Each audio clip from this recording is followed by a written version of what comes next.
Can you tell us more about your revising and editing process? Like, where do you come up with all your ideas for characters? I think what I like to do is I'm someone who writes very quickly, like I said, and I write down really every idea that I have. And at the beginning, I don't worry about if it's a good idea or if it makes sense with the rest of the story and if it fits. And I write drafts that are so long, they're probably 3 times as long as the book will end up being. And then I read through the draft and I realize what parts are really good and what parts really stink.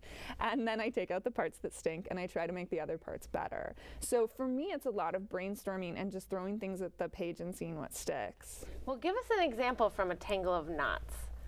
I had in A Tangle of Knots, in the finished book, there are 9 main characters, but in my first draft there were 11 main characters. Oh, wow. So 2 characters obviously got cut. There was another Asher child who didn't end up in the final version, and his name was Asher Arnold Asher III, and he had a talent for playing baseball. You can see that I like using baseball a lot.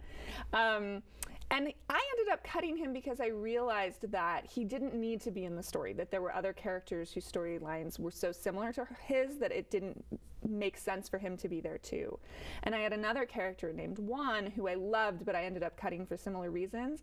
And I actually did use him in my new book, A Clatter of Jars, so he got to make an appearance.